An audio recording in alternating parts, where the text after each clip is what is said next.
സർവശക്തനായ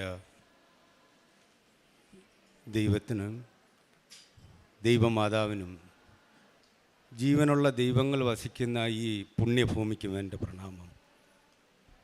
ഞാൻ രാജു ശിവനന്ദൻ, ആലപ്പുഴ ജില്ലയിലെ കായംകുളം എന്ന് പറയുന്ന സ്ഥലത്തു നിന്നാണ് വരുന്നത്. ഞാൻ മർച്ചൻ്റ് നേവിയിലെ സെക്യൂരിറ്റി ഓഫീസറായിട്ടാണ് വർക്ക് ചെയ്യുന്നത്. മർച്ചൻ്റ് നേവിയുടെ അവരുടെ സുരക്ഷാ വിഭാഗത്തിൻ്റെ ഒരു ടീം കമാൻഡറായിട്ടാണ് ഞാൻ വർക്ക് ചെയ്യുന്നത്. ഞാൻ കൃപാസനത്തിനെ പറ്റി കേട്ടറിവൊന്നും ഇല്ലായിരുന്നു. കേട്ടിട്ടുണ്ട്, പക്ഷേ അതിൻ്റെ മഹത്വത്തെ പറ്റിയുള്ള ഒരു അറിവുകളും എനിക്കില്ലായിരുന്നു. 10 മാസത്തിൽ ഈ 2023 1.5 മാസമായതേ ഉള്ളൂ ഞാനിവിടെ വന്ന് ഉടമ്പടി എടുത്തിട്ട്. എൻ്റെ മകൾ ദേവനന്ദിനി, ഞാനൊരു ഹിന്ദു കുടുംബത്തിൽ ജനിച്ചു വളർന്ന ആചാരങ്ങളിൽ കൂടി വന്ന ഒരാളാണ്. എൻ്റെ മകൾ ജനിച്ച് 4ാമത്തെ ദിവസം ഫിക്സ് വന്ന്, അതായത് കുഞ്ഞിൻ്റെ ശരീരത്തിന് ഷുഗർ ഡൗണായി ഫിക്സ് വന്നിട്ട് ബ്രെയിനിൻ്റെ നെർവസിന് പ്രോബ്ലമായിട്ട് ഇപ്പോൾ ശ്രീചിത്ര തിരുവനന്തപുരത്താണ് ട്രീറ്റ്മെൻറ്റ് നടന്നുകൊണ്ടിരിക്കുന്നത്. വൈദ്യശാസ്ത്രത്തിന് കൊടുക്കാൻ പറ്റുന്ന എല്ലാ മരുന്നുകളും കൊടുക്കുന്നുണ്ട്. കുഞ്ഞ് നടക്കും, ബാക്കി യാതൊരു ഒന്നും തന്നെയും പ്രവർത്തനം, അതായത് സംസാരശേഷിയില്ല, മറ്റ് ബുദ്ധിപരമായിട്ടുള്ള യാതൊരു കഴിവുകളും കുഞ്ഞിനില്ല. എല്ലാ കാര്യങ്ങൾക്കും ഞങ്ങൾ അച്ഛനും അമ്മയുടെയും മാതാപിതാക്കളുടെ ഒരു കാര്യങ്ങൾ വേണം. വിശന്നാൽ ഞങ്ങളുടെ കൈ പിടിച്ചു കൊണ്ടുവന്ന് കാണിക്കും ആ ഭക്ഷണം കൊടുക്കാൻ വേണ്ടി, അല്ലാതെ യാതൊന്നുമില്ല. ആ ഒരു കാര്യം. അപ്പം എൻ്റെ സുഹൃത്തുക്കൾ, എന്നെ സ്നേഹിക്കുന്ന എൻ്റെ നല്ല സുഹൃത്തുക്കളാണ് കൃപാസനത്തിൻ്റെ മഹത്വത്തെപ്പറ്റി, അമ്മയുടെ മഹത്വത്തെപ്പറ്റി എന്നോട് പറഞ്ഞത്.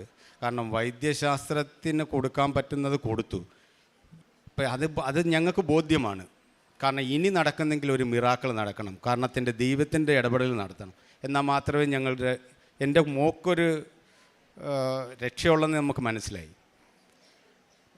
അപ്പോഴാണ് എൻ്റെ സുഹൃത്തുക്കൾ പറഞ്ഞത്, അവരൊരു നിമിത്തമാണെന്ന് എനിക്കറിയാം. കാരണം ഈ പുണ്യഭൂമിയിൽ ഞാൻ വരണമെങ്കിൽ അത് വിളിക്കാതെ വരാൻ പറ്റില്ലെന്ന് എനിക്ക് നന്നായിട്ട് അറിയാം.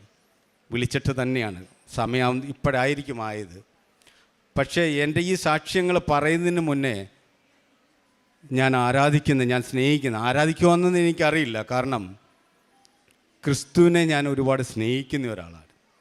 ഞാൻ ക്ഷേത്രങ്ങളിൽ പോയി ഭജിക്കുമ്പോഴും ക്രിസ്തുദേവനെ എനിക്ക് ഒരുപാട് ഇഷ്ടമായിരുന്നു. കാരണം ക്രൂശിതമായ ആ രൂപം കാണുമ്പോൾ എനിക്ക് വല്ലാതെ വേദനിക്കുമായിരുന്നു. എൻ്റെ വല്ലാത്തൊരു വേദന തോന്നുമായിരുന്നു.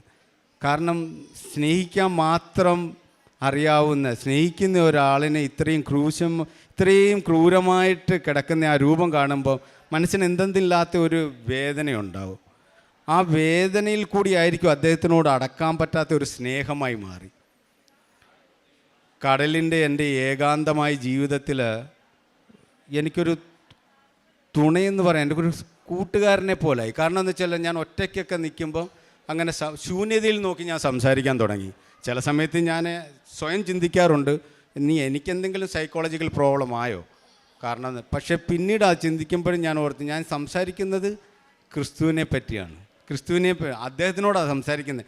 എൻ്റെ ദുഃഖങ്ങളുണ്ടായാലും എന്തൊക്കെ ഉണ്ടായാലും ഞാനങ്ങനെ ശൂന്യതയിൽ നോക്കി സംസാരിക്കാൻ തുടങ്ങി. 3 വർഷത്തിന് മുന്നെയാണ് ഈ എൻ്റെ ആക്സിഡൻറ്റ് നടക്കുന്നത്. ഞങ്ങൾ യമൻ എന്ന് പറയുന്ന രാജ്യത്തെ ഏതൻ പോർട്ടിൽ നിന്നിട്ട് സൗത്ത് ആഫ്രിക്കയിലെ റിച്ചാർഡ്സ് ബേ എന്ന് പറയുന്ന സ്ഥലത്തേക്കുള്ള യാത്രയിലായിരുന്നു ഞാൻ ഉൾപ്പെടുന്ന. ഞങ്ങൾ 3 പേര് ഇന്ത്യക്കാരാണ്, ബാക്കിയെല്ലാം മറ്റുള്ള രാജ്യക്കാരാണ്. ക്യാപ്റ്റൻ റഷ്യക്കാരനാണ്. അപ്പം മൺസൂണിൻ്റെ ടൈമാണ്. ഷിപ്പ് വെളിയിലോട്ട് ഇറങ്ങിയപ്പോഴേ തന്നെ കടലിൻ്റെ രുദ്രഭാവം കണ്ടപ്പോഴേ നമുക്ക് മനസ്സിലായി തീക്ഷ്ണമായ, കാരണം മൺസൂൺ ജൂൺ ജൂലൈ ഓഗസ്റ്റ് ഈ സമയങ്ങളിലെന്ന് പറഞ്ഞാൽ ഇന്ത്യൻ മഹാസമുദ്രവും അതിനെ ഇതരപ്പെട്ട മറ്റെല്ലാ സമുദ്രങ്ങളും വളരെ റഫായിട്ടുള്ള സമയമാണ്.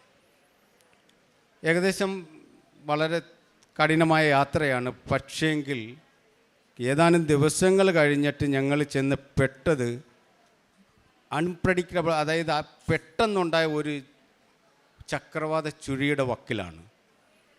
ഒന്നാമത്തെ കാര്യം, ലോഡുകൂടി ഇല്ലാത്തതിൻ്റെ പേരിൽ ഈ ഷിപ്പിൻ്റെ കണ്ടീഷൻ, അതായത് ബാലൻസ് കണ്ടീഷൻ വല്ലാത്ത ഒരവസ്ഥയിലാണ്. നിമിഷ നേരം കൊണ്ട് അന്തരീക്ഷം എന്ന് പറഞ്ഞാൽ അതിതീക്ഷ്ണമായ രീതിയിലുള്ള കൊടുങ്കാറ്റും തിര നമുക്ക് പ്രവചിക്കാൻ പറ്റാതെ, കാരണം എന്ന് വെച്ചാൽ ഇത്രയും പരിചയമുള്ളവരുടെ പോലും ഉള്ളിൽ കിടുങ്ങുന്ന രീതിയിലുള്ള തിരകളാണ് നടുക്കടൽ. ആയിരക്കണക്കിന് കിലോമീറ്ററിൻ്റെ ഉൾക്കടലിലാണ്. ഞാനവിടെ ഉൾപ്പെടെയുള്ള 23 ആൾക്കാരാണ്. കുറേ സമയം കഴിഞ്ഞ് ആ തിരയും അതിനെയും അതിജീവിച്ച് മുന്നോട്ട് പോകുന്ന സമയത്താണ് ഈ ഷിപ്പിൻ്റെ ഇഞ്ചൻ നിലച്ചത്. കാരണമെന്ന് വെച്ചാൽ അതിന് തള്ളാൻ പറ്റുന്ന രീതിയിലാണ് തെക്കോട്ട് അത് ഞങ്ങൾ സൗത്തിലേക്ക് പോവുകയാണ്. ഈ വരുന്നത് south west wind and waves ആണ്. അപ്പോൾ അതിനെ അതിജീവിച്ചു കൊണ്ടുപോകാൻ പറ്റുന്ന ഒരു രീതിയിലുള്ള ഒരു കഴിവ് ഒരു പക്ഷേ ആ ഷിപ്പിൻ്റെ എൻജിൻ ആ സമയത്ത് ഇല്ലാത്തത് കൊണ്ടായിരിക്കും എൻജിൻ നിലച്ച്. എൻജിൻ നിലയ്ക്കുക എന്ന് പറഞ്ഞു കഴിഞ്ഞാൽ കാറ്റത്ത് ഈ കയറ് പൊട്ടിയ പട്ടം പോലായി, ഒരു പിടുത്തവും ഇല്ല. പിന്നെ പാട്ടയ്ക്കകത്ത് കല്ല് കടന്ന് കുലുങ്ങുന്ന ഒരവസ്ഥയായി. 23 പേര് ജീവനും മരണത്തിനെയും ഉള്ള ഒരു പുറപ്പാടായി. അപ്പം എന്ത് ചെയ്യണമെന്നറിയാൻ വയ്യാത്തൊരവസ്ഥയാണ്. എല്ലാവരും പ്രാർത്ഥിക്കുന്നുണ്ട്. ഞാനും അദ്ദേഹത്തിനോട് പ്രാർത്ഥിച്ച്, ദേവാ എന്തായി നടക്കുന്നത്, എങ്ങനെങ്കിലും ഇവിടുന്ന് ഞങ്ങളെ രക്ഷിക്കണം. പറഞ്ഞ് തീർന്നതുമല്ല, ഷിപ്പ് മറിഞ്ഞത് ഞങ്ങൾക്ക് ഓർമ്മയുണ്ട്. അത് വെള്ളത്തിൻ്റെ അടിയിലാണോ അതോ മുകളിലാണെന്നൊന്നും അറിയാൻ വയ്യ. കാരണം എന്ന് വെച്ചാൽ ആ സംഭവം നടക്കുമ്പം ഇരുട്ടായി. പക്ഷേ ഇത് ഡേ ടൈമിലാണ് ഈ മറിയുന്നത്. പക്ഷെ അന്നേരം ഇരുട്ടായപ്പോൾ നമുക്ക് മനസ്സിലായി അണ്ടർ വാട്ടർ, നമ്മൾ വെള്ളത്തിൻ്റെ അടിയിലാണെന്ന്. ഒറ്റ വാക്ക് മാത്രം പറഞ്ഞത് എനിക്ക് ഓർമ്മയുണ്ട്, നാഥാ ഞാൻ പോകുകയാണ്. ആ ഒരു വാക്ക് പറഞ്ഞ് ഏതാണ്ട് സെക്കൻഡുകളുടെ വ്യത്യാസത്തിൽ, ഒരിക്കലും നമുക്കറിയാം തിരിച്ചൊരു തിരയടിച്ചെങ്കിൽ മാത്രമേ ഷിപ്പിൻ്റെ അതിൻ്റെ ആ സ്റ്റേബിൾ കണ്ടീഷനിലേക്ക് വരൂ. പക്ഷെ പിന്നെ നോക്കുമ്പം ആകാശം കാണാം. അപ്പോൾ എന്തോ രക്ഷപ്പെട്ടു, ദൈവമേ, ദൈവത്തിന് സ്തുതി. അങ്ങനെ ഞങ്ങൾ 1.5 ദിവസം ആ അഗാധമായ കടലിൽ ജീവനെ മരണത്തിൻ്റെ ഇടയിൽ കഴിച്ചുകൂട്ടി. 1.5 ദിവസം കഴിഞ്ഞതിന് ശേഷമാണ് ഇഞ്ചൻ ശരിയായിട്ട് ഞങ്ങൾ തിരിച്ച് മുന്നോട്ട് പോകാൻ പറ്റില്ല, തിരികെ തന്നെ പോയി. പക്ഷേങ്കിൽ ഇതിൻ്റെ ഇടയ്ക്ക് നടന്ന വേറെ ഏറ്റവും വലിയ എന്നെ അത്ഭുതപ്പെടുത്തിയതല്ല, എന്നെ ഏറ്റവും കൂടുതൽ എനിക്ക് വാക്കുകൾ കൊണ്ട് പറയാൻ പറ്റാത്ത ഒരവസ്ഥയിലേക്ക് എത്തിച്ച ഒരു കാര്യം, എൻ്റെ കയ്യിലൊരു ബൈബിൾ ഉണ്ടായിരുന്നു. ബൈബിൾ തന്നത് എൻ്റെ ഒരു സുഹൃത്താണ്. ഞാനത് വായിച്ചു നോക്കി, ഇപ്പോൾ ഒന്നും പിടികിട്ടുന്നില്ല, എനിക്കൊന്നും മനസ്സിലാകുന്നില്ല. കാരണം എന്ന് വെച്ചാൽ അതിനകത്ത് പുതിയ വാക്കുകളാണ്, ആളുകളുടെ പേരായാലും സ്ഥലങ്ങളുടെ പേരായാലും ഒന്നും മനസ്സിലാകുന്നില്ല. അപ്പോൾ ഞാൻ പുള്ളിയോട് ഒരിക്കൽ പറഞ്ഞു, ഇത് വായിച്ചിട്ട് കൂടുതൽ മനസ്സിലാകുന്നില്ല, ഏകദേശമൊക്കെ കുറച്ചൊക്കെ പിടികിട്ടി. അപ്പോൾ എന്നോട് അദ്ദേഹം പറഞ്ഞത്, അതിനകത്ത് സങ്കീർത്തനം എന്ന് പറയുന്ന ഒരു കാര്യമുണ്ട്, അത് എടുത്തു വെച്ച് വായിക്കുക, സമയം കിട്ടുമ്പോൾ അതൊന്ന് വായിക്കാൻ തുടങ്ങാമെന്ന് പറഞ്ഞു. അപ്പം ഞാൻ എൻ്റെ റൂമിൽ ഞാൻ കുളിച്ച് വന്നു കഴിഞ്ഞാൽ ഷിപ്പിൽ അതൊരു ദിനചര്യമായി. ഞാൻ സങ്കീർത്തനം 1 മുതൽ അവസാനം വരെ വായിക്കും, വീണ്ടും സങ്കീർത്തനം വായിക്കും, അതങ്ങനെ പോയിക്കൊണ്ടേ ഇരിക്കുകയാണ്. അപ്പോൾ ആ ബൈബിൾ എൻ്റെ കയ്യിലുണ്ട്. ഈ ഇൻസിഡൻറ്റ് നടന്ന് അപ്പോഴും ഞങ്ങൾ കപ്പൽ ശരിയായിട്ടില്ല, ഈ വെള്ളത്തിൻ്റെ അടിയിലാണോ മുകളിലാണോ എന്നറിയാൻ ഇരുട്ടാണ്. നമ്മൾ തിരികെ വന്ന് കഴിഞ്ഞപ്പോഴേ തന്നെ അവിടെ അലാറമായി. കാരണം എന്ന് വെച്ചാൽ ലൈഫ് ജാക്കറ്റ് ഇടണം. കാരണം എന്ന് വെച്ചാൽ നമുക്ക് തകർന്നാലും എങ്ങനെങ്കിലും പിടിച്ച് നിൽക്കാനൊന്നും പറ്റത്തില്ല. കാരണം അഗാധമായ തിരയും കടലും വീണ് കഴിഞ്ഞാൽ അപ്പോഴേ പോവും. പക്ഷെ ഞാൻ റൂമിലെത്തി ഞാൻ ആ ബൈബിൾ എടുത്ത് തുറന്ന് നോക്കി, എന്താണെന്ന് പറയുമ്പോൾ ഞാൻ ബൈബിളൊന്ന് തുറന്ന് നോക്കി ആ ഒരു വാക്കാണ് എന്നെ സത്യത്തിന് ഇന്നിവിടെ നിർത്തിയത്. കാരണം എന്താണെന്ന് വെച്ചാൽ, അത്യുന്നതൻ ആകാശത്തിൽ നിന്ന്, അതായത് ഉയരത്തിൽ നിന്ന് കൈ തന്ന് പെരുവെള്ളത്തിൽ നിന്ന് എന്നെ പിടിച്ചുയർത്തി. വല്ലാതെ, കാരണം എന്ന് വെച്ചാൽ ആ സമയത്ത് ഞാൻ ഈശ്വരനെ അതായത് ക്രിസ്തുവിനെ ഞാൻ സ്നേഹിക്കുകയാണ്. ആരാധിച്ചിട്ടുണ്ടോയെന്നൊന്നും എനിക്കറിയില്ല, സ്നേഹം എൻ്റെ ഉണ്ട്. പക്ഷെ ആ സമയത്ത് ഞാൻ ആ ബൈബിളിനെ ചേർത്ത് പിടിച്ച് ക്രിസ്തുവാണെന്ന് ഓർത്തിട്ടാണ് ഞാൻ പൊട്ടിക്കരഞ്ഞുപോയി. കാരണം ഇങ്ങനെയൊക്കെ ഉണ്ടോ? നമ്മൾ പറയുന്നില്ലേ, ഈശ്വരൻ സംസാരിക്കും നമ്മളോട്. എൻ്റെ അനുഭവമാണ്, സംസാരിച്ചതാണ് എന്നോട്. അതും മരണത്തിൻ്റെ വക്കിൽ വെച്ച് എന്നോട് സംസാരിച്ചു. അതെന്നെ കൂടുതൽ എൻ്റെ കുടുംബത്തിനെ തന്നെ, പിന്നെ അങ്ങനെയാണ് എൻ്റെ സുഹൃത്തുക്കൾ വഴി ഞാൻ ഈ പുണ്യഭൂമിയിൽ എത്തുന്നത്. അവർ നിമിത്തമായി ദൈവമേ അവരുടെ കുടുംബത്തിന് നന്മ തന്നെ ഉണ്ടാവട്ടെ എന്ന് ഞാൻ പ്രാർത്ഥിക്കുകയാണ്. അങ്ങനെ ഇവിടെ വന്ന് ഞാൻ 16/10/2023 ഞാൻ ഉടമ്പടി എടുത്ത് അന്ന് വൈകിട്ട് വീട്ടിലെത്തി. ഞങ്ങൾ മെഴുകുതിരി കത്തിച്ച് പ്രാർത്ഥിച്ച്. മറ്റ് പ്രാർത്ഥനാ രീതികളോ കാര്യങ്ങളോ ഒന്നും അറിയില്ല. എൻ്റെ വൈഫിനാണെങ്കിൽ എൻ്റെ ഭാര്യയ്ക്കാണെങ്കിൽ ഒട്ടും തന്നെ അറിയില്ല. അപ്പം ഞാൻ അയാളോട് പറഞ്ഞ് പ്രാർത്ഥിക്കുക, പുസ്തകത്തിനകത്ത് ചൊല്ലി അതെല്ലാം ചൊല്ലുക, പിന്നെ എന്തെങ്കിലും വിഷമങ്ങളോ സന്തോഷങ്ങളോ ഒക്കെ ഉണ്ടെങ്കിൽ ഒരു ഈശ്വരനോട് പറയുമ്പോൾ നമുക്കൊരു പേടി ഉണ്ടാവുമല്ലോ, അതൊന്നും വേണ്ട, സ്വന്തം അമ്മയോട് സംസാരിക്കുന്ന പോലെ സംസാരിക്കുക. കാരണം എന്ന് വെച്ചാൽ ദൈവമാതാവിനോട് ആ രീതിയിൽ ഇടപെട്ടാൽ മതി, അതായിരിക്കും നമുക്ക് നല്ലതെന്ന് പറഞ്ഞു. കാരണം പ്രാർത്ഥനയുടെ രീതി അറിയില്ലല്ലോ, അപ്പം അതായിരിക്കും നല്ലതെന്ന് പറഞ്ഞു. അപ്പം അങ്ങനെ ഞങ്ങൾ പ്രാർത്ഥിച്ച് എൻ്റെ മകളുടെ ആ പുണ്യ തൈലം, അപ്പോൾ എൻ്റെ മകളുടെ കയ്യിൽ ഇവിടെ മുഴ പോലെ ഉണ്ടായിരുന്നു. മുഴയെന്ന് പറഞ്ഞാൽ തഴമ്പ് പോലെ കുഞ്ഞിൻ്റെ കയ്യിലുള്ളതാണ്.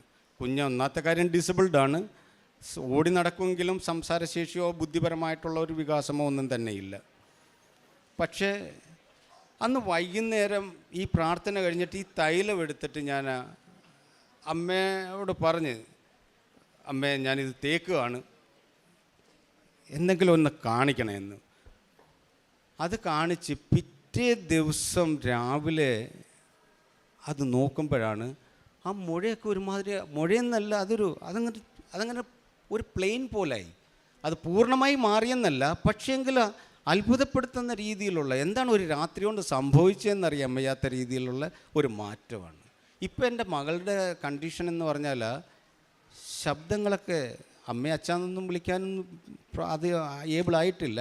പക്ഷെ സംസാരിക്കുന്നതിൻ്റെ ഒരു വക്കിലേക്ക് എത്തിയതായിട്ട് നമുക്ക് തോന്നി തുടങ്ങി. കാരണം എന്തൊക്കെയോ പറയുകയാണ്, അതിങ്ങനെ പറയുന്നത് എൻ്റെ നാവിന് ശക്തി.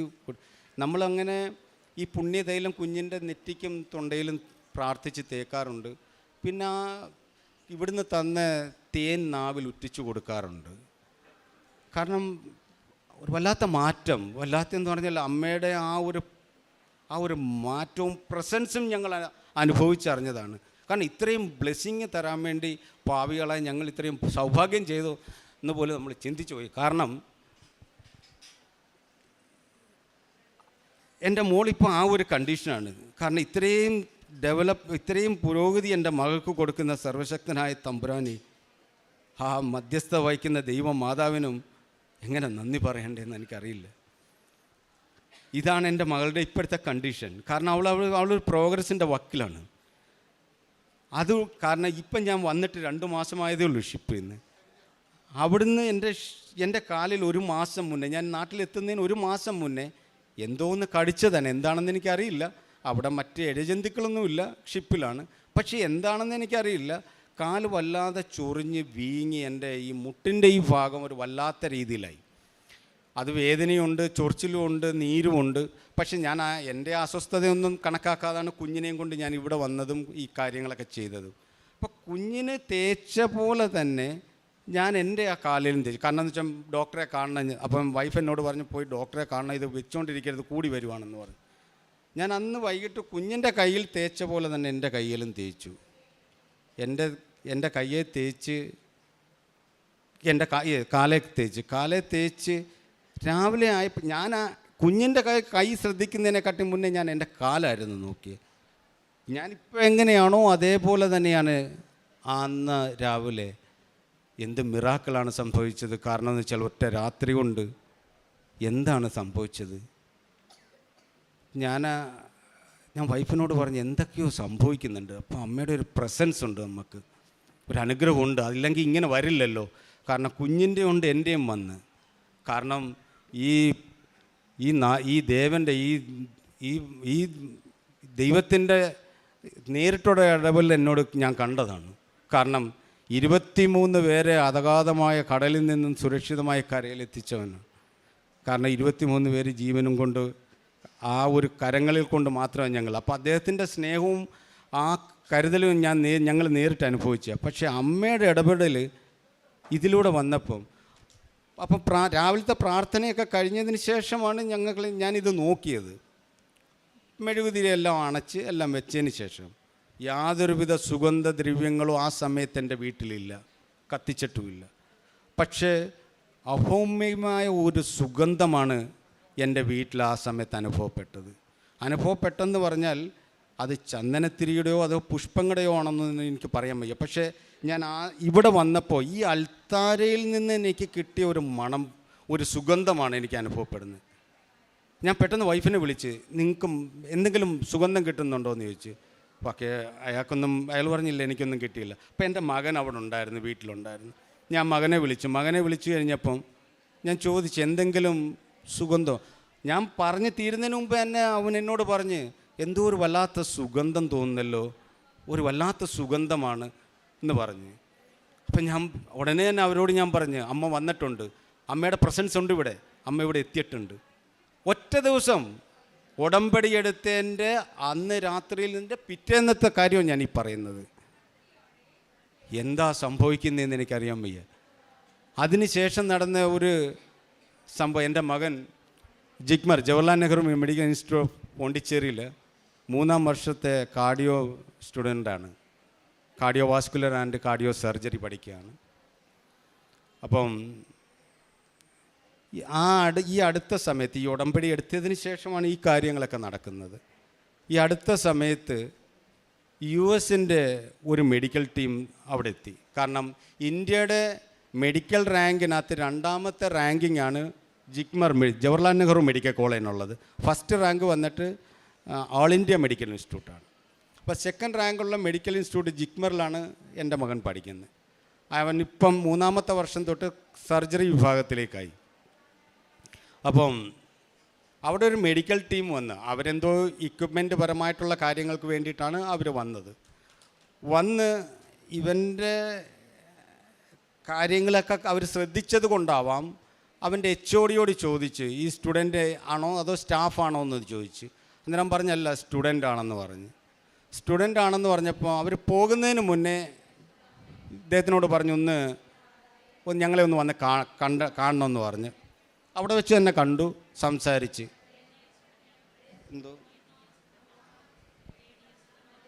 അതെ, 3rd ഇയർ സ്റ്റുഡൻ്റാണ്. അതായത് 3rd ഇയർ സ്റ്റുഡൻ്റ്, പഠിച്ച് പൂർത്തിയൊന്നും ആയില്ല, 3ാമത്തെ വർഷത്തിൻ്റെ എക്സാം പോലും ആയിട്ടില്ല. അപ്പം അവർ പറഞ്ഞു, വന്ന് ഞങ്ങളെ കാണണമെന്ന് പറഞ്ഞ് കണ്ടവർ സംസാരിച്ച്. അത് കഴിഞ്ഞതിന് ശേഷം ഒരാഴ്ചയ്ക്ക് ശേഷം ഒരു ഫോൺ കോളും അവന് അവൻ്റെ ഈ വന്നതിനകത്ത് ഒരാളാണ് ഫോൺ വിളിച്ചത്. നിങ്ങൾ സൂം ഇൻ്റർവ്യൂവിന് റെഡിയാണെങ്കിൽ US-ൻ്റെ ഇന്ത്യയിലുള്ള ഹെഡ് നിങ്ങളോടൊന്ന് സംസാരിക്കാൻ ആഗ്രഹിക്കുന്നെന്നും പറഞ്ഞിട്ട് അവൻ പറഞ്ഞ് റെഡിയാണ്. അങ്ങനെ സൂം ഇൻ്റർവ്യൂ അദ്ദേഹം ചെയ്തിട്ട് ചോദിച്ചൊരു കാര്യം ഇത് മാത്രമാണ്, നിങ്ങളുടെ എക്സാം കഴിഞ്ഞതിന് ശേഷം ലോങ് ലീവ് എടുക്കുമോ അതോ ഞങ്ങളുടെ കമ്പനിയിൽ ജോയിൻ ചെയ്യുമോ എന്ന്. എന്താ ഈശ്വരൻ്റെ കൃപാകടാക്ഷം. കാരണം അവൻ പറയുന്നത് ജിഗ്മർ മെഡിക്കൽ കോളേജിൻ്റെ ചരിത്രത്തിൽ ആദ്യമായിട്ടാണ് ഒരു മെഡിക്കൽ സ്റ്റുഡൻറ്റിന് ആ എക്സാം കഴിയുന്നതിന് മുന്നേ ഒരു ജോബ് ഓഫർ ഇങ്ങനൊരു വലിയ മൾട്ടിനാഷണൽ US കമ്പനിയിൽ പോലുള്ള ഒരു കമ്പനിയിൽ നിന്ന് കിട്ടുന്നത്. ഇത് ദൈവത്തിൻ്റെ നേരിട്ടുള്ള ഇടപെടലല്ലാതെ എന്താ പറയാൻ പറ്റുന്നത്? കാരണം എന്ന് വെച്ചാൽ ഈ ക്യാമ്പസ് സെലക്ഷൻ എന്നൊക്കെ പറഞ്ഞു കഴിഞ്ഞാൽ മെഡിക്കൽ സ്റ്റുഡൻറ്റിനില്ല, അത് ഈ എഞ്ചിനീയറിംഗ് സ്റ്റുഡൻറ്റിനും IT സ്റ്റുഡൻറ്റിനും ഒക്കെ മാത്രമേ ഉള്ളൂ. മെഡിക്കൽ സ്റ്റുഡൻറ്റിന് ഒരിക്കലും ക്യാമ്പസ് സെലക്ഷൻ ഇല്ലാത്തതാണ്. അപ്പം ഈ 1.5 മാസം കൊണ്ട് ഞങ്ങൾക്ക് സംഭവിച്ച അത്ഭുതങ്ങളാണ്. പക്ഷെ ഒരു കാര്യം വ്യക്തമാണ് കേട്ടോ, ദൈവമേ, നമ്മളൊക്കെ ഭാഗ്യം ചെയ്തവരാണ്. എന്താണെന്ന് അറിയാമോ? നമ്മൾ കറക്റ്റ് വന്ന് ശരണം പ്രാപിച്ചേക്കുന്ന യഥാർത്ഥ സ്ഥാനത്താണെന്ന് ഒരു ഹിന്ദുവായ എനിക്ക് തോന്നിയിട്ടുണ്ട്. കാരണം എന്ന് വെച്ചാൽ ഈ ഭൂമിയിൽ വന്ന് ഞാൻ കാല് ചവിട്ടിയപ്പോൾ എന്താണെന്ന് വെച്ചാൽ, നമ്മൾ മകവഴിഞ്ഞ് പ്രാർത്ഥിച്ചാൽ കൂടെ വരുമെന്ന് ഇവിടുന്ന് ഞാൻ പറഞ്ഞു കേട്ടു. പക്ഷേ അത് സത്യമാണത്. നമ്മൾ നമ്മൾ ഭാഗ്യം ചെയ്തവരാക്കാം, എന്നാലേ നമ്മൾ ഈ ഭൂമിയിൽ വന്ന് ചവിട്ടിയതിട്ടുള്ളൂ. ദൈവമേ, ഈ ഇരിക്കുന്ന സർവർക്കും, നിന്നെ ആരാധിക്കുന്ന സർവർക്കും എല്ലാ സൗഭാഗ്യങ്ങളും ഉണ്ടാകട്ടെ, അവർക്ക് നന്മ ഉണ്ടാകട്ടെ. എന്നെ ഈ പുണ്യഭൂമിയിൽ എത്തിച്ച നല്ലവരായ എൻ്റെ സുഹൃത്തുക്കൾക്കും അവർക്കും അവരുടെ കുടുംബങ്ങൾക്കും നന്മയും കരുണയും ഉണ്ടാകട്ടെ, അനുഗ്രഹം ഉണ്ടാകട്ടെ. യേശുദേവൻ്റെയും ഈ പരിശുദ്ധ ദൈവമാതാവിനും എൻ്റെ ശതകോടി പ്രണാമം. എത്ര നന്ദി പറഞ്ഞാലും തീരില്ല. ഒറ്റ കാര്യം മാത്രമേ എനിക്ക് പറയാനുള്ളൂ. ഇനിയൊരു ജന്മം കിട്ടുവാണെങ്കിലും ഇതുപോലെ ദേവ നിന്നെ സ്നേഹിക്കാൻ മാത്രമുള്ളൊരു ഇങ്ങനൊരു ഹൃദയമായിട്ട് എന്നെ ജനിപ്പിച്ചാൽ മതി. അതായിരിക്കും നല്ലത്. കാരണം എന്ന് വെച്ചാൽ സ്നേഹത്തിൻ്റെയും വാത്സ്യം വളരെ ഇപ്പം ഞാൻ എന്തെങ്കിലും കാര്യങ്ങളൊക്കെ കേൾക്കുമ്പം പെട്ടെന്ന് റിയാക്ട് ചെയ്യുന്ന ആളായിരുന്നു. പക്ഷേ ഇപ്പോൾ അതൊന്നുമില്ല. വളരെ ശാന്തമായിട്ടുള്ള എല്ലാവരോടും ഒരു കരുണാർദ്രമായ മനസ്സ് പോലെയാണ് തോന്നുന്നത്. പിന്നെ ഇവിടുത്തെ പത്രം എനിക്ക് അന്ന് ഞാൻ കൊണ്ടുപോയി. പത്രം ഞാൻ ചോദിച്ചു 1-2 പേരോട് എങ്ങനെയാണ്. അന്നേരം പറഞ്ഞ് ആർക്കാന്ന് വെച്ചാൽ വിതരണം ചെയ്യണമെന്ന് പറഞ്ഞു. അപ്പം മനസ്സിലൊരു അമ്മയോട് ഞാൻ പറഞ്ഞു ഇത്ര മാത്രമേ ഉള്ളൂ, അമ്മേ ഇത് ഞാൻ കൊടുക്കുന്ന യഥാർത്ഥ കൈകളിൽ തന്നെ ആവാൻ അനുഗ്രഹിക്കണമെന്ന് ഞാൻ പ്രാർത്ഥിച്ചു. കാരണം എന്ന് വെച്ചാൽ ആരെങ്കിലും മേടിച്ച് എവിടെയെങ്കിലും വലിച്ചെറിഞ്ഞ് കളയരുതല്ലോ. അപ്പം ഞാൻ ഓർത്ത് ഇതിന് ഏറ്റവും നല്ല സ്ഥലം ഏതെങ്കിലും ഹോസ്പിറ്റലായിരിക്കും. അങ്ങനെ ഞാൻ എൻ്റെ വീടിന് 15 കിലോമീറ്റർ അപ്പുറമാണ്. അന്ന് ഞാൻ അവിടെ പോയി. അവിടെ ഹോസ്പിറ്റലിൽ ചെന്ന് ആൾക്കാരെ കണ്ട് ഈ പത്രങ്ങൾ കൊടുക്കുന്നതിനോടൊപ്പം ഞാൻ അവരോട് പറഞ്ഞ് ഇത് ദൈവമാതാവിൻ്റെ അത്ഭുതങ്ങളിലെ സാക്ഷിത്വമാണ്, നിങ്ങൾക്ക് വായിക്കുക. പക്ഷേ ഇത് വലിച്ചെറിയരുത്. നിങ്ങൾക്ക് വായിക്കുന്നെങ്കിൽ വളരെ നല്ല കാര്യം. അതല്ലെങ്കിൽ ഇത് നിങ്ങൾക്ക് വേണ്ട എങ്കിൽ സുരക്ഷിതമായ ഏതെങ്കിലും ഒരു സ്ഥലത്ത് വെച്ചേക്കണം. കാരണം എന്ന് വെച്ചാൽ മറ്റാർക്കെങ്കിലും കിട്ടുമല്ലോ, അല്ലാതെ വലിച്ചെറിയരുത്. അത് ഞാൻ കൊടുത്ത എല്ലാവരോടും പറഞ്ഞു. ലാസ്റ്റ് വന്നിട്ട് ഒരു പത്രം എൻ്റെ കയ്യിൽ ബാക്കിയായി. ഞാൻ ആശുപത്രിയിലാണ്, ആ സമയത്ത് ആശുപത്രിയിലാണ്. ആ പത്രവും കൊണ്ട് ഞാൻ കുറേ നടന്ന് ആ ഏരിയയിൽ അങ്ങനെ എൻ്റെ കണ്ണിൽ ആരും പെടുന്നില്ലായിരിക്കാം. പക്ഷേ എൻ്റെ അങ്ങനൊരു മുഖം എനിക്ക് കണ്ടില്ല. അപ്പം ഞാൻ ഒരു നിമിഷം ഞാൻ അവിടെ നിന്ന് പറഞ്ഞു, ദൈവമാതാവേ ഒരു പക്ഷേങ്കിൽ അമ്മയുടെ നിശ്ചയം വേറെ വല്ലതും ആയിരിക്കാം. ഞാൻ ആ പത്രം കൊണ്ട് തിരിച്ച് വീട്ടിൽ വന്നു. ഒരു പത്രം ബാക്കിയുണ്ടായിരുന്നു, അതും കൊണ്ട് ഞാൻ തിരിച്ച് വീട്ടിൽ വന്ന് പിറ്റേന്ന് രാവിലെ എന്നെ തേടി ഒരു സ്ത്രീ വന്ന് എൻ്റെ വീട്ടിൽ വന്നത്. അവരുടെ കൊച്ചുമകന് ഈ ഷിപ്പിലെ ജോലി സംബന്ധമായ കാര്യങ്ങളെ അറിയാൻ വേണ്ടിയിട്ട് വന്നതാണ്. അപ്പോൾ അവർ പറഞ്ഞ് കുറേ കാലമായിട്ട് പഠിച്ച് കുറേ എൻജിനീയറിങ്ങിൻ്റെ ഷിപ്പിൻ്റെ എൻജിനീയറിങ് കാര്യങ്ങളെല്ലാം പഠിച്ചതാണ്, ജോലി ശരിയാകുന്നില്ല എന്ന് പറഞ്ഞ് ഏതെങ്കിലും കമ്പനി അറിയാൻ പറ്റുന്നെങ്കിൽ ഒന്ന് പറയണമെന്നും അത് പറയാൻ വേണ്ടിയിട്ടാണ് അവർ വന്നേ. അപ്പം ഞാൻ ഒരു നിമിഷം ചിന്തിച്ചു, ഒരു പക്ഷേ അമ്മ ആഗ്രഹിച്ചത് ഇതാണോ? കാരണം എന്ന് വെച്ചാൽ ആ പത്രം ഇവർക്ക് വേണ്ടിയിട്ടുള്ളതായിരിക്കണം. ഞാൻ പെട്ടെന്ന് ആ പത്രം എടുത്തുകൊണ്ട് നടന്ന കാര്യം ഞാൻ അവരോട് പറഞ്ഞ്, ഞാൻ കൊടുത്തതിനകത്ത് ഒരു പത്രം എനിക്ക് ബാക്കിയുണ്ടായിരുന്നു. ഇപ്പോൾ അങ്ങനെ കൊടുക്കാൻ ഒരാളിനെ കാണാത്തത് കൊണ്ടാണോ കാണിക്കാത്തത് കൊണ്ടാണോ ഈ പത്രം നിങ്ങൾക്ക് വേണ്ടി വിധിച്ചതാണ്. അതിൻ്റെ അർത്ഥം നിങ്ങളെ ആ സന്നിധാനത്തേക്ക് വിളിക്കുന്നുണ്ട്, കാര്യം നടക്കും. ഈ പത്രം വെക്കുക, നിങ്ങളുടെ ആ കൊച്ചുമകനെയും കൊണ്ട് നിങ്ങൾ അവിടെ പോവുക, കാര്യം നടക്കും. മാസങ്ങളൊന്നും വേണ്ടി വരില്ല. ഞങ്ങളുടെ വീട്ടിൽ ഇങ്ങനെയൊക്കെയുള്ള കാര്യങ്ങൾ നടക്കുന്നുണ്ട്. അതുകൊണ്ട് ഒരു പ്രാവശ്യം അവിടെ നിന്ന് പോയി നോക്ക്, കാര്യങ്ങൾ നടക്കുമെന്ന് പറഞ്ഞ്. പിന്നെ ഇപ്പോഴത്തെ എൻ്റെ മാനസികാവസ്ഥ എന്ന് പറഞ്ഞാൽ ഒറ്റ കാര്യം മാത്രമേ ഉള്ളൂ. എൻ്റെ മുന്നിൽ ആര് കൈ നീട്ടിയാലും എൻ്റെ ആ മുഖം നോക്കുമ്പോൾ അറിയാമല്ലോ വിശപ്പുണ്ടോ ഇല്ലയോ എന്നുള്ളത്. ചുറ്റുപാടും ആഹാരം ഉണ്ടെങ്കിൽ ആഹാരം വാങ്ങിക്കൊടുക്കും, അല്ലെങ്കിൽ പൈസ കൊടുത്തിട്ട് ഞാൻ പറയും ഇത് ഭക്ഷണം വാങ്ങി കഴിക്കണം. കാരണം എന്ന് വെച്ചാൽ ഈ ഒരുപാട് മാഫിയകളൊക്കെ ഉണ്ടല്ലോ. കാരണം കുഞ്ഞുങ്ങളെയും വൃദ്ധരെയൊക്കെ ഇങ്ങനെ എടുപ്പിച്ച് അവരിൽ ഒരു പൈസ പോകരുതെന്നൊരാഗ്രഹം കൊണ്ടാണ്. യഥാർത്ഥത്തിൽ വിശക്കുന്നവർക്ക് കൊടുക്കണമെന്ന് മനസ്സ് നിറഞ്ഞു കൊടുക്കണമെന്ന് ആഗ്രഹമുണ്ട്. അങ്ങനെയൊക്കെയുള്ള ചെറിയ ഒരു ഈശ്വര സേവ മാത്രമേ ഞാൻ ചെയ്തിട്ടുള്ളൂ. പക്ഷേ ഞാൻ ചെയ്ത ഈശ്വര സേവയെക്കാട്ടിൽ 10 മടങ്ങ് കൂടുതലാണ് എനിക്ക് തന്ന ബ്ലെസ്സിങ് അനുഭവങ്ങൾ. കാരണം ഇനിയിപ്പം എനിക്ക് ഒരു കാര്യം മാത്രം ദൈവസന്നിധിയിൽ ഞാൻ സാക്ഷ്യം പറഞ്ഞു പോവാണ്. ഇപ്പം എൻ്റെ മകളെപ്പറ്റി എനിക്ക് യാതൊരുവിധ ചിന്തയില്ല. കാരണം നേരത്തെ എന്ന് പറഞ്ഞാൽ ഇങ്ങനെ മനസ്സിങ്ങനെ എരിയുമായിരുന്നു. കാരണം എൻ്റെ കാലം കഴിഞ്ഞാൽ എൻ്റെ മകള്, കാരണം എന്ന് വെച്ചാൽ ഒരു ആഹാരം വിശന്നാൽ ചോദിച്ചു വാങ്ങി കഴിക്കാൻ പോലുമുള്ള ഒരു കഴിവില്ലാത്തൊരു കുഞ്ഞിൻ്റെ ഒരു അവസ്ഥ മനസ്സിലാവുമല്ലോ. അപ്പോൾ ആ ഒരു കാര്യം ഞാനിങ്ങനെ ദൈവസന്നിധിയിൽ ഞാനിങ്ങനെ പറയാമായിരുന്നു. പക്ഷേ ഇപ്പോഴെനിക്ക് എന്താ ബോധ്യമായെന്ന് പറഞ്ഞാൽ എന്താ, ഞങ്ങളില്ലാതെ വന്നാലും അവൾ സുരക്ഷിതയാണ്. എന്താണെന്ന് വെച്ചാൽ അവൾ എത്തേണ്ട കൈകളിലാണ് എത്തിയിരിക്കുന്നത്, സുരക്ഷിതമായ കൈകളിലാണ് അവൾ എത്തിയിരിക്കുന്നത്. കാരണം എന്ന് വെച്ചാൽ ഈ ഒരൊറ്റ ദിവസം കൊണ്ട് ഇത്രയൊക്കെ ചെയ്യാമെങ്കിൽ പിന്നെ ഈ ദൈവമാതാവിന് എന്താ നമുക്ക് വേണ്ടി ചെയ്യാൻ പറ്റാത്തത്? ഇനി ഞാനോട് എടുക്കുന്ന ഉടമ്പടി ഈ പരിപാവനമായ ഈ സന്നിധിയിൽ നിന്ന് ഞാൻ പറയുകയാണ്. കാരണം ഇത് ഞാൻ ദൈവത്തിനോട് ചെയ്യുന്ന സാക്ഷ്യം വാക്കുമാണ്. ഇനി ഞാൻ എടുക്കുന്ന ഉടമ്പടി ഒരു കാര്യത്തിന് വേണ്ടിയിട്ടല്ല, ആജീവനാന്തം സർവശക്തനായ ഈ തമ്പുരാനെ സ്നേഹിക്കാൻ വേണ്ടി മാത്രമായിരിക്കും ഞാൻ ഉടമ്പടി എടുക്കുന്നത്. എൻ്റെ ഉടമ്പടി അതിനു വേണ്ടി. കാരണം എന്ന് വെച്ചാൽ അദ്ദേഹം ഉണ്ടെങ്കിൽ എനിക്കറിയാം എല്ലാം എനിക്ക് കിട്ടുമെന്ന്. ദൈവമേ, സർവശക്തനായ തമ്പുരാനെ,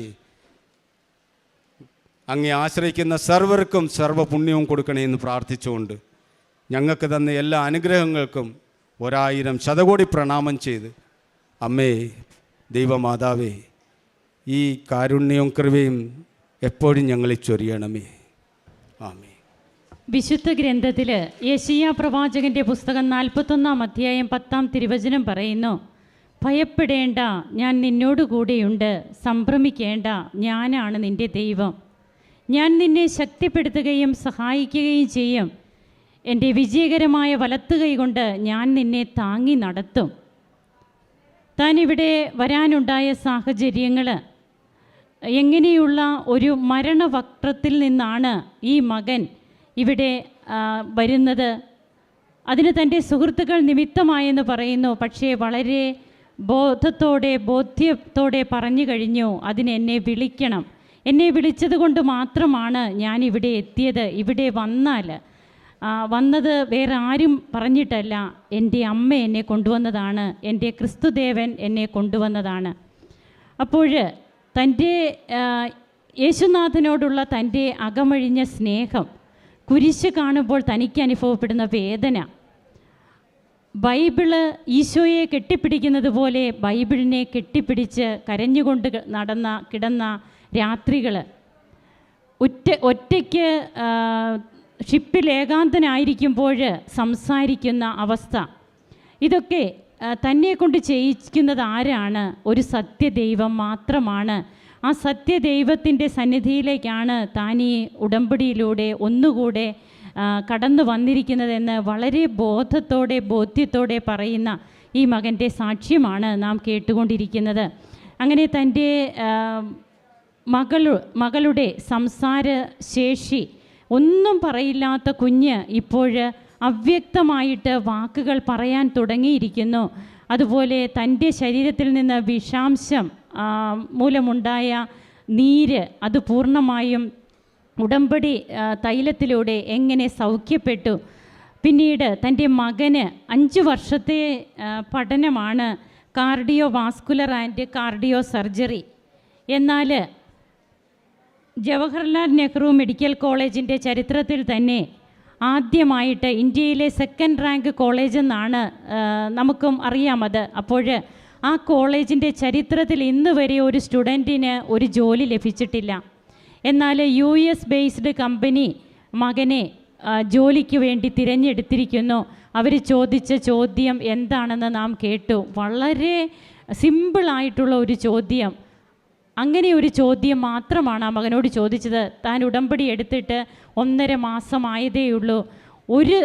3 ദിവസത്തിനിടയ്ക്ക് തൻ്റെ കുടുംബത്തിൽ നടന്ന അനുഭവ സാക്ഷ്യങ്ങളാണ് ഈ മകൻ ഇവിടെ പങ്കുവച്ചത്. ഇനി ജീവിക്കുന്നെങ്കിൽ ഈശോയോട് കൂടി മാത്രം, ഇനിയൊരു ജന്മമുണ്ടെങ്കിൽ അതെൻ്റെ ക്രിസ്തുദേവന് വേണ്ടി മാത്രം. അങ്ങനെ പറഞ്ഞുകൊണ്ട് നമ്മളൊക്കെ ഭാഗ്യപ്പെട്ടവരാണ്. അതുതന്നെയാണ് ബഹുമാനപ്പെട്ട BP ജോസഫ് അച്ഛനും പറയുക.